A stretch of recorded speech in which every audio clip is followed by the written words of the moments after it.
On a Tuesday morning in April of 1970, at the Dawson County Fairgrounds in Lexington, Nebraska, Silas Thorne made a decision that most men in the crowd considered a death sentence for his bank account. The air was thick with the smell of churned earth, diesel exhaust, and the nervous sweat of farmers looking for a bargain in a world that was rapidly becoming too expensive for them to inhabit. Silas was 23 years old, with grease under his fingernails and the weight of an 80-acre family legacy resting on his shoulders, a legacy that was currently missing its most vital component, a working tractor. At the far end of the auction lot, tucked away like a shameful secret, sat a 1950 Farmall M. To the uninitiated, it looked like nothing more than a heap of oxidized iron. The original red paint had long since surrendered to a shade of mottled brown that resembled dried blood. Its rear tires were flat, the rubber cracked into 1,000 tiny canyons, and a family of starlings had made a permanent residence in the rusted air cleaner. It had been parked in 1952, the year Silas was born, and it hadn't felt the heat of combustion in nearly 20 years. The auctioneer, a man with a voice like gravel in a blender, didn't even want to waste the breath. "Folks, we are looking at the last item of the morning," he shouted, waving a dismissive hand toward the Farmall. "This here is from the old Miller estate. Been sitting in a collapsed barn for 2 decades. Probably good for a few gears if you're desperate, or maybe as a decorative piece for someone who hates their lawn. Do I hear $50 for this genuine piece of Nebraska rust?" The crowd, a sea of weathered faces and faded denim, erupted in a chorus of low chuckles. No one moved. The smart money was at the other end of the lot, where the brand new John Deere and International Harvester machines gleamed with the promise of modern hydraulics and power steering. Silas Thorne stepped forward, his voice quiet but steady. $100, he said, bidding against the silence and himself. The laughter didn't just ripple through the crowd, it roared. $100? Someone yelled from the back. "Son, you could buy a decent horse for that and have better luck plowing." The auctioneer didn't wait for a second bid. He knew there wouldn't be one. "Sold, to the young man in the thorn cap for $100. As Silas walked toward the clerk's table to hand over his last 2 $50 bills, he felt a shadow fall over him. It was Miller Vance, the owner of the Lexington John Deere dealership. Miller was a man who lived in the future, always smelling of expensive aftershave and the new rubber of machines that cost more than Silas's entire farm. He looked at Silas with a mixture of pity and professional disdain. "Silas, I knew your father, and he was a man who understood the value of $1, Miller said, his voice dripping with a patronizing warmth. "What you just did out there, that's not an investment. That's a tombstone. That tractor is 20 years of seized pistons and rotted wiring. For $100, you could have put a down payment on a real machine at my shop. Something with a warranty, something that doesn't belong in a scrapyard." Silas tucked his receipt into his pocket and looked Miller Vance in the eye. "My father also taught me that the best things in this life are often the things people are too lazy to fix," Silas replied, echoing a sentiment that had been drilled into him in a small workshop since he was 10 years old. "You see a pile of junk, Mr. Vance. I see a puzzle that just needs the right hands." Miller laughed, a big, hollow sound that drew the attention of several nearby farmers. "Listen to him. The boy thinks he's going to outsmart 2 decades of decay with a wrench and a dream. Silas, that engine hasn't turned over since Truman was in the White House. It's probably a solid block of iron by now. You'll spend $500 in parts just to find out the transmission is full of mice and rust." The surrounding men joined in, their sneers echoing the dealer's sentiment. To them, Silas Thorne was a fool, a young man throwing away his survival on a machine that had been obsolete before he could walk. They lived in an era of rapid expansion, where bigger was synonymous with better and old was just another word for useless. Silas ignored them. He walked back to the Farmall M, laying a hand on the cold, pitted metal of the hood. He could feel the grit of the prairie dust that had settled over it for 20 years. To everyone else, it was a failure of engineering. But Silas had noticed something the others had missed in their haste to mock him. When he had reached down to check the oil dipstick before the bidding began, he hadn't found the expected dry, flaky rust. Instead, the tip had been coated in a thick, dark film that smelled faintly of high-grade preservative. Someone had loved this machine once. Someone had prepared it for a long sleep, sealing the crankcase with a care that bordered on the obsessive. As the flatbed trailer Silas had borrowed from a sympathetic neighbor pulled up to the lot, he began the arduous process of winching the $100 junk tractor onto the deck. The wheels groaned, the frozen brakes screaming in protest against the movement, a sound that Miller Vance likened to a dying animal. "I'll tell you what, Silas," Miller called out as the trailer began to pull away.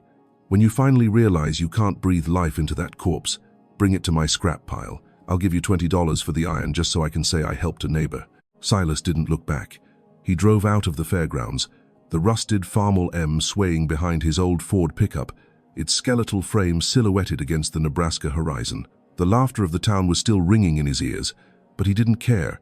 He was 23 years old, he was broke, and he had just purchased a machine that everyone said was impossible to save. He didn't know it yet, but inside that seized engine block lay a secret that would redefine everything the county knew about power, longevity, and the true cost of progress. The journey back to the Thorne farm was slow. Every bump in the gravel road sent a shudder through the trailer, and Silas spent the entire drive watching the rearview mirror, making sure his investment didn't vibrate into pieces before it reached the barn. When he finally backed the trailer into the dim, cool interior of his workshop, the silence that followed was heavy. He sat in the truck for a moment, looking at the rusted beast through the rear window. He was alone now. No auctioneers, no mocking dealers, no skeptical neighbors. Just a man, a set of inherited tools, and a machine that hadn't seen the sun in 20 years. He knew the road ahead would be measured in months of midnight oil and skin-barked knuckles. He knew he'd have to find ways to make parts that no longer existed and solve problems that modern mechanics would simply solve with a credit card. But as he stepped out of the truck and picked up a wire brush to begin cleaning the first square inch of the hood, Silas Thorne felt a sense of purpose he hadn't known since his father passed away. The $100 secret was waiting, buried deep beneath layers of grease and time. The first month Silas Thorne spent with the 1950 Farmall M was defined by the smell of kerosene and the sound of his own heavy breathing in the silence of the barn. To any outside observer, the tractor was exactly what the auctioneer had called it, a boat anchor. It sat on the dirt floor, its skeletal frame illuminated by the thin Nebraska sunlight filtering through the slats of the roof, looking every bit like a corpse that had been unearthed too late. Every system on the machine had been conquered by 20 years of abandonment. The engine was seized into a solid block of iron, the pistons welded to the cylinder walls by decades of moisture and degraded oil. When Silas finally managed to pry open the transmission case, he didn't find gears that wanted to turn. He found a sprawling complex of mouse nests and a thick, corrosive sludge that had once been lubrication. The radiator leaked from 6 different places when he dared to pour water into it, and the electrical system was a nightmare of frayed wires and crumbling insulation that looked like a tangle of dead vines. Silas stood in the center of his father's workshop, surrounded by parts that hadn't moved since 1952, and felt the immense weight of the town's expectations. But it wasn't the kind of expectation that breeds success. It was the kind that waits eagerly for a crash. In the small community of Lexington, your business is never just your own. It belongs to the diner counters and the feed store aisles. Word of the Thorne boy and his $100 stupidity had spread faster than a prairie fire. Every time Silas drove his old Ford pickup into town for supplies, the conversation at the Jessup State Bank or the local cafe would stop just long enough for the whispers to begin. He'd walk past men who had known his father for 30 years, and he would hear the same refrain over and over. They said he was throwing away his survival. They said that Walter Thorne, a man who had known how to squeeze a dollar until the eagle screamed, would be spinning in his grave if he could see his son elbow deep in a pile of Miller estate junk. Miller Vance, the John Deere dealer, made sure to keep the joke alive. He would often stop his dealership truck at the edge of the Thorne property, leaning out the window with a grin that never reached his eyes. "How's the archaeology project, Silas?" Miller would call out, his voice echoing across the north field.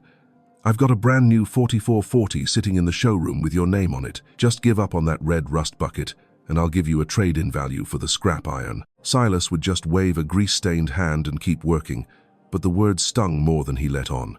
He was 23 years old, and he was being treated like a fool by the very men he needed to respect. To Silas, however, the tractor wasn't a failure, it was a puzzle. He remembered his father's voice, rough as sandpaper but steady as a mountain, telling him that every broken machine was just a series of problems waiting for a solution. The first problem was the seized engine. A professional mechanic would have charged him hundreds of dollars just to disassemble the block, money Silas simply didn't have. So, he went to the library. He sat under the hum of the fluorescent lights, studying Farmall repair manuals, engineering texts, and machinist handbooks until his eyes blurred. He taught himself the delicate art of cylinder, boring, and valve seat cutting, learning how to listen to the metal the way a doctor listens to a heartbeat. The real struggle began when he realized he couldn't simply buy the parts he needed. The 1950 Farmall M was an aging model, and in the 1970 market, parts were already becoming a luxury for a young man with 80 acres and a mounting pile of debt. When he found that the original pistons were beyond salvation, he didn't call the dealership. Instead, he mail-ordered oversized blanks from a supplier in Ohio and spent 3 months in his workshop, hand-fitting them to the block with a precision that bordered on the obsessive. He became a scavenger of his own heritage. He salvaged gears from broken machinery tucked away in the back of neighbors' barns, and when a tool didn't exist for a specific task, he built it himself. He fabricated a custom boring bar from scrap steel and an old electric motor, a piece of industrial archaeology that looked like something from a much simpler age. He spent hundreds of hours grinding and fitting and adjusting, his world shrinking down to the 1,000th of an inch that separated a running engine from a solid block of scrap. His nights were lit by a single bare bulb hanging from the rafters. He would work until his knuckles were raw and his back felt like it was being compressed by a hydraulic press. There were moments, usually around 3 o'clock in the morning, when the silence of the barn felt like a physical weight, and he would wonder if Miller Vance was right.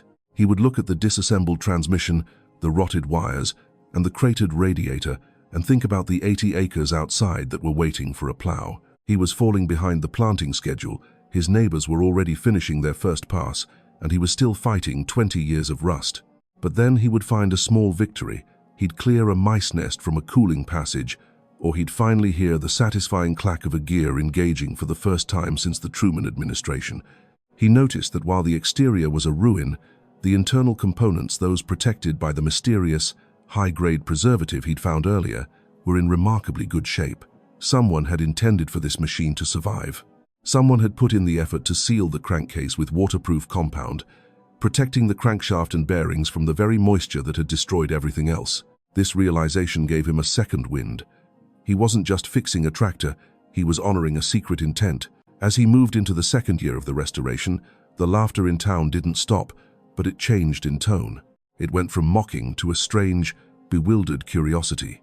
People began to notice that the Thorne boy wasn't giving up. They saw the light in the barn burning at all hours, and they saw him hauling home scrap iron that somehow turned into working tools. Silas Thorne was becoming the county's laughingstock, but he was also becoming the most talented mechanic Lexington had seen in a generation, though he was too tired to realize it yet. The junk tractor was still a pile of parts, but for the first time in 2 decades, those parts were starting to remember how to be a machine. By the spring of 1972, Silas Thorne had aged a decade in 3 years. The isolation of the barn and the relentless pressure of the planting seasons had carved deep lines around his eyes, but his hands had stayed steady. He was no longer just a farmer.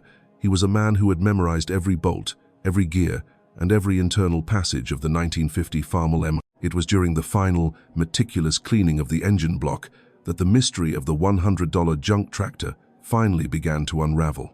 Silas was hunched over the iron block with a high-intensity lamp and a fine wire brush, stripping away the last remnants of 20-year-old grime. As the metal began to gleam under the light, he noticed a faint outline stamped into the iron near the rear of the block, a series of numbers that didn't match any standard International Harvester designation he had seen in his manuals. He wiped the area with solvent and leaned in. The numbers were preceded by a small stamped X, a designation used in the 1950s for factory test mules. He sat back on his heels, his heart beginning to thrum against his ribs. A test mule was a machine that technically didn't exist in the public record. Back in 1951, International Harvester had been secretly developing the components that would eventually power the next generation of tractors, specifically the 706 series. To test these high-stress designs without alerting competitors, they had modified a small batch of standard 560 frames with prototype internal components. These machines were built with materials and tolerances that were far too expensive for mass production. Most of these experimental units were supposed to be scrapped once the data was collected, but Silas realized he was looking at a survivor, a machine that had somehow slipped through the cracks and ended up at a dealership in Nebraska 20 years ago. As he began to measure the internal components, the evidence became undeniable. The cylinders weren't standard, they were bored out significantly larger than a typical Farmall. The pistons he had been struggling to fit were different, heavier, crafted from a high-nickel alloy designed for extreme heat, and featuring a much higher compression ratio than any commercial engine of that era.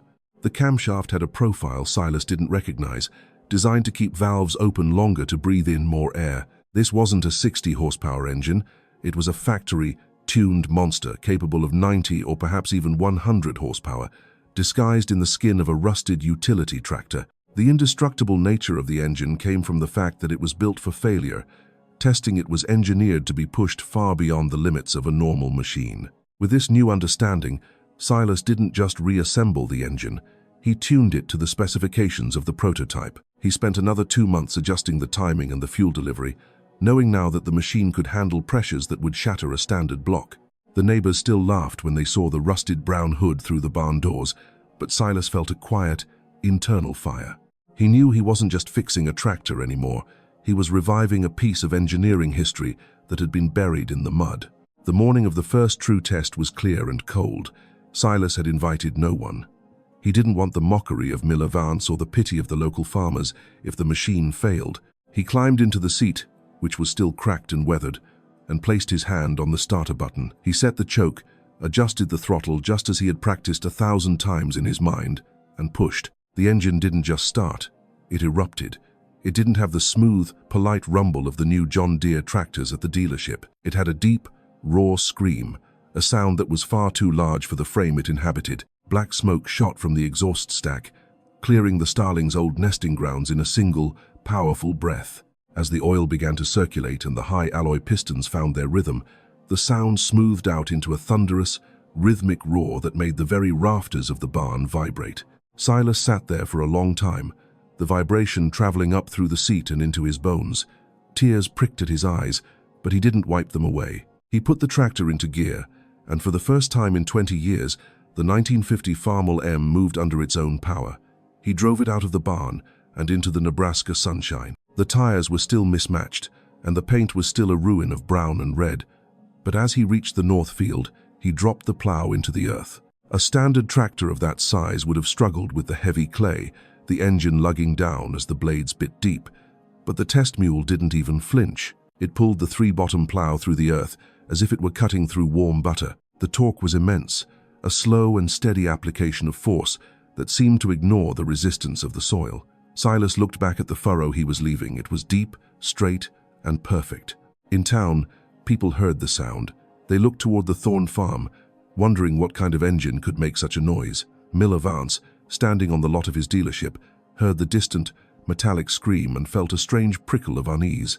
He knew the sound of every modern machine he sold, and this wasn't one of them. It was a sound from a different era, one that had been built for work rather than speed, and it was currently tearing through the Thorne family's north field with a ferocity that defied explanation. Silas spent the rest of the day plowing.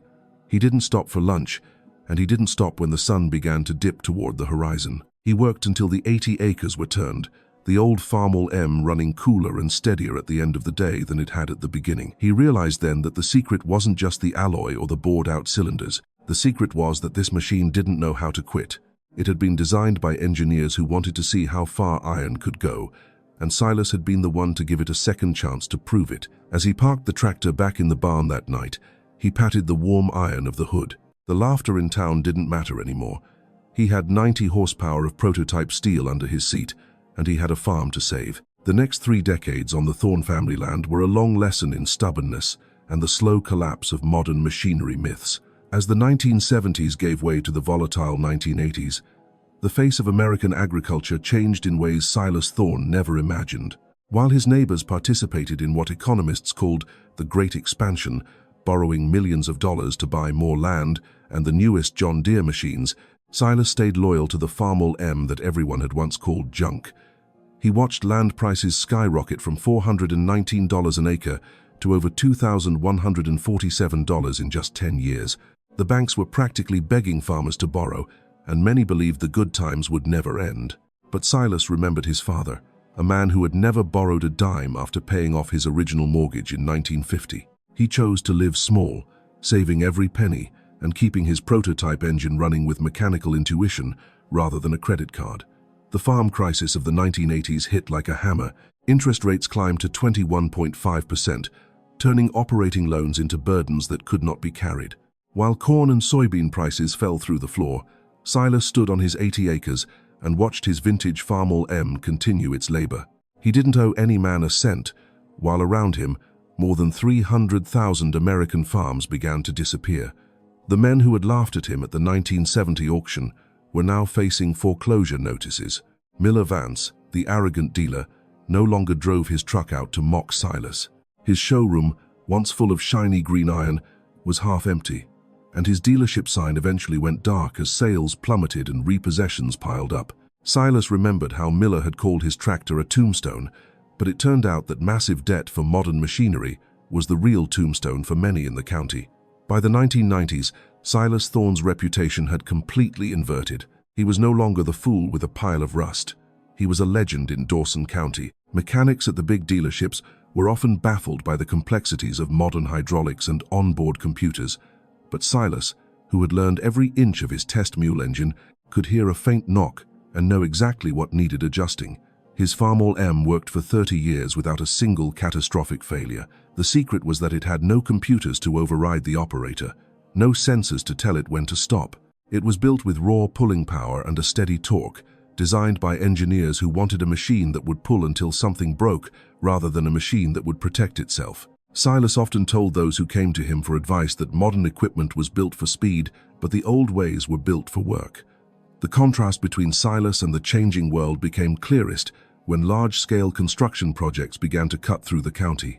He watched contractors with $600,000 excavators sink into the bottomless black muck of the Nebraska swamps. Young engineers with advanced degrees would look at those stuck machines and claim nothing could move them. But Silas knew the problem wasn't horsepower, it was traction and patience. Time and again, Silas would drive his 90-horsepower prototype Farmall M to those sites. Using a system of chains and pulleys he had fabricated in his workshop, he did what the modern recovery winches could not. He never charged for the work, only asking for a donation to the local historical society to preserve the old ways. By 2005, Silas was 58 years old and his Farmall M was 55. It still wore its coat of rusty brown paint and the dents of decades of hard labor. But inside that engine block, the high-nickel alloy pistons and the special camshaft still operated as perfectly as the day he first fired them up in 1972. Silas had managed to buy 40 more acres from a neighbor facing bankruptcy, not to expand, but to save their family legacy. He applied the lessons of biology he had learned by watching how the earth responded to clover and manure, rather than the expensive chemicals the dealers always pushed. His farm was not the largest, but it was the most sustainable, an oasis of living soil in a land exhausted by debt and industrial farming. The mockers at the diner and the fairgrounds had grown old, and many had lost their land. When they drove past Silas's field and saw the rusted red and brown tractor still pulling deep furrows, they didn't laugh anymore. Instead, they stopped and stared at the machine that refused to become obsolete, wondering what they had missed in their race for the newest and shiniest things. Silas Thorne had proven that the old ways still worked best when the music stopped, and the true value of a man or a machine wasn't in the paint, but in the heart of the engine. By the year 2006, the legend of Silas Thorne and the $100 Farmall M had become a permanent fixture in the folklore of Dawson County. Silas was 59 years old now, his hair the color of Nebraska winter wheat, and his skin as weathered as the leather of his favorite work boots. He had lived through the high-octane expansion of the 70s, the heartbreaking foreclosures of the 80s, and the computerized revolution of the 90s. Through it all, the rusted brown tractor, the machine everyone had called a boat anchor, had never missed a single day of work. The final reckoning came on a sweltering July afternoon, not on Silas's farm, but at the site of a massive new irrigation project on the outskirts of Lexington. A large-scale commercial farming operation, owned by a group of investors from the city, had brought in a fleet of the most advanced machinery money could buy. At the center of their operation was a brand-new $600,000 articulated tractor, a beast of four-wheel drive power and satellite-guided precision. But as often happens in the Nebraska bottomlands, nature had a way of humbling even the most expensive engineering. A sudden, violent thunderstorm had turned the construction site into a sea of waist-deep black muck. The massive articulated tractor, despite its 1,000-horsepower engine and computerized traction control, had broken through the topsoil and sunk to its axles. The more the onboard computers tried to manage the torque, the deeper the machine dug itself into the abyss. By the time Silas arrived in his old Ford pickup, The modern marvel was buried so deep its cab looked like a yellow island in a lake of mud. Standing at the edge of the swamp was Miller Vance's grandson, a young man named Corey, who had inherited the family dealership, but none of his grandfather's mechanical intuition. Corey was surrounded by engineers with laptops, trying to diagnose why the hydraulic systems were refusing to engage. They had tried 2 bulldozers and a heavy recovery winch, but every time they applied power, the modern machines simply sensed the overload and backed off, their sensors protecting them from the very work they were built to do. "It's impossible," Corey shouted, his face red with frustration. "The software says the resistance is beyond the safety rating of the transmission. If we pull any harder, we'll shatter the drivetrain." Silas stepped out of his truck, the sound of his boots on the gravel, the only steady thing in the chaos. He looked at the buried machine, then at the desperate young man. "You don't need a software update, Corey," Silas said quietly. "You need a machine that doesn't know when to give up." Corey looked at Silas with a mixture of disbelief and the remnants of the old Vance pride. "And I suppose you think that antique piece of junk sitting in your barn is the answer. Silas, that tractor is 56 years old. My grandfather laughed at it when you bought it, and honestly, I should do the same." "Your grandfather was a man who measured worth by a price tag," Silas replied, his voice calm as a still pond. "But iron doesn't care about price tags. It only cares about how it was forged." An hour later, the rhythmic, thunderous roar of the Farmall M echoed across the valley. The townspeople had gathered at the fence line, just as they had 36 years earlier at the fairgrounds. They watched as the rusted, brown tractor crested the rise, trailing the same black smoke that had signaled its rebirth in 1972. Silas had attached the heavy steel chains, the ones with links as thick as a man's wrist, directly to the frame of the test mule. He positioned the Farmall on a patch of ground he knew was supported by a limestone shelf 4 feet down. He didn't use a computer. He used the vibration of the seat to tell him where the earth was solid. He signaled the crew to stand back. As Silas opened the throttle, the $100 secret was finally revealed to the entire county. The engine didn't lug down. It didn't stutter. The high-nickel alloy pistons and the prototype camshaft, those parts designed for the test mule designation, delivered a steady, terrifying application of torque that no commercial machine was ever meant to possess. The drive wheels, studded with steel cleats Silas had fabricated himself, bit into the ground like teeth. The chain went taut as a piano wire, humming with tension that should have snapped any standard tractor in half. For a long moment, the world seemed to stand still. Then, with a sound like a thunderclap underground, the suction of the mud broke. The $600,000 articulated tractor began to move. Inch by inch, the modern giant was dragged out of its grave by the rusted ghost of 1950. When the machine was finally on solid ground, Silas shut down the engine. The silence that followed was absolute. The engineers stared at their laptops, which were still reporting that the feat Silas had just accomplished was mathematically impossible. Corey Vance stood with his mouth open, looking from the glistening, mud-covered giant to the small, vibrating red and brown tractor that had rescued it. "How?" Corey whispered, stepping toward the Farmall. "How did that engine not shatter?" Silas climbed down from the seat, his joints creaking, and wiped a smudge of oil from the hood. "Because this isn't just a tractor, Corey. This was an International Harvester test mule. When they built this block in 1950, they weren't trying to make a profit. They were trying to see how much power iron could hold before it died." He pointed to the faint X designation stamped into the iron. "They used materials you can't buy anymore. But more than that, it's been maintained by a man who knows that expensive doesn't mean better, and new doesn't mean smarter." In the weeks that followed, the line of trucks outside Silas Thorne's workshop didn't consist of neighbors looking for a cheap fix. It was a line of the most successful contractors and farmers in the state, men who had finally realized that their high-tech fleets were missing the very things Silas had found in a scrapyard: reliability and the human touch. They didn't just want him to fix their machines, they wanted him to teach them how to think like him. Silas took on a few students, mostly young kids, who were tired of being told that they were just operators of computers. He taught them about mechanical advantage, about the difference between horsepower and torque, and about the stubbornness of iron. He told them the story of the 1970 auction every single day, reminding them that the world will always tell you something is worthless if it isn't shiny and new. On his 78th birthday, Silas walked out to the barn. The Farmall M was still there, parked in the same spot where he had first winched it off a trailer 38 years before. He hadn't sold it. even when collectors offered him $12,500, a sum that made his $100 investment look like a miracle. The hidden compartment in the crankcase was empty now, the money and the deed long since used to help other families keep their land during the hard years. He realized that the true secret in the engine block wasn't the hidden money or the high-strength alloy. The secret was the grit it took to see value where everyone else saw junk. Silas sat on the porch of the house his grandfather had built, looking out over 80 acres of dark, rich soil that was now debt-free and thriving. He heard the distant whistle of a steam engine from the neighbor's farm and smiled. The world would keep moving faster, the machines would keep getting more complex, and people would keep forgetting the lessons of the past. But somewhere in Nebraska, there would always be a shed behind a barn where an old machine sat waiting, ready to prove that the old ways still work when nothing else does. Silas Thorne had paid $100 for a piece of iron, and in return, it had given him a life of meaning, a reputation that would outlast the rust, and a secret that would never truly be silent.